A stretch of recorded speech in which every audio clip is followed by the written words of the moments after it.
կառուցումը ինքնին շատ լուրջ ներդրում է բնականաբար պետության կողմից, բայց մենք դպրոցների ոլորտում արվող ներդրումը չենք սահմանափակում կապիտալ ներդրումներով։ Եվ մի քանի պարզ ցուցանիշ ցույց է տալիս այս հանգամանքը։ Եվ ես մասնավորապես խոսում եմ դպրոցների ֆինանսավորման մասին, այն ծրագրի, որն ուղղված է դպրոցների առօրյա գործունեության պահպանմանը եւ մեր կարևորագույն ծրագրերից է։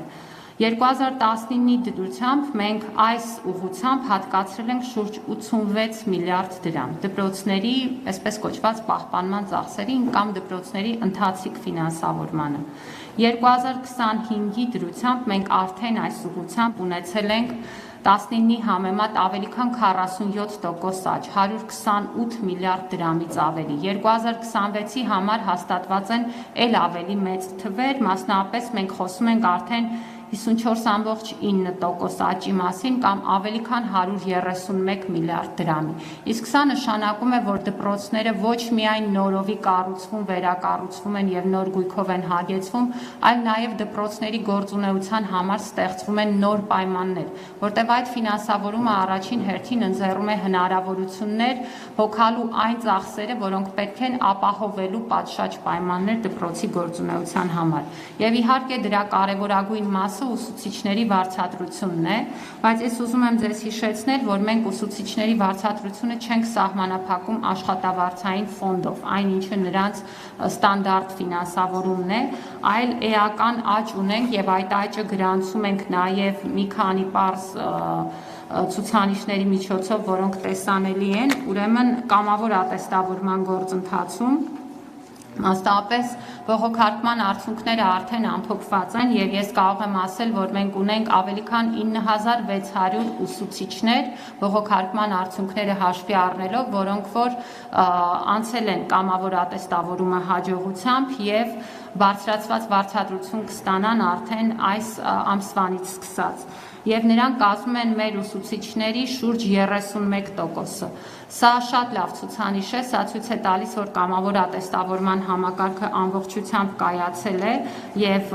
շարունակում է զարգանալ։ Միևնույն ժամանակ մենք անընդհատ հանդիպումներ ենք ունենում ուսուցիչների հետ, որպեսզի հասկանանք ինչ բարելավման տեղեր ունենք եւ այս աշխատանքն կազմում է մեր շարունակական քայլերի մի մասը, բայց սա նաեւ արտացոլվում է այն ֆինանսավորմամբ, որ տրամադրվում է ուսուցիչների խրախուսման ծրագրերին եւ մասնավորապես 2019-ին ուսուցիչների հավելյալ խրախուսման համար հատկացված է եղել 266 միլիոն դրամ։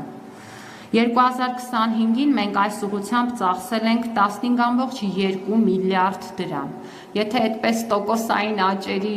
տեսանկյունից խոսենք, տոկոսը 1163 է, բայց նաև այն պատճառով, որ մենք սկսել ենք այսպիսի ուրեմն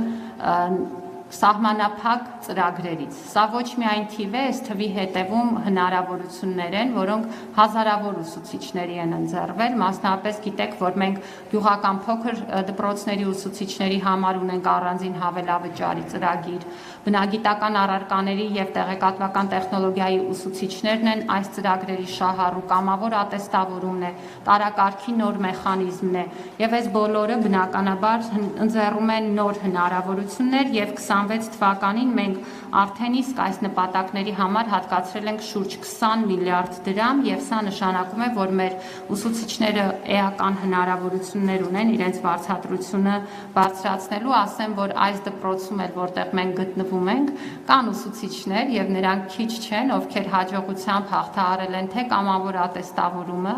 եւ թե նաեւ բարձր աստիճանի տարակարգ ունեն, այնպես որ եթե իրենք ցանկանան, կարող են նաև լրացուցիչ տեղեկատվություն փոխանցել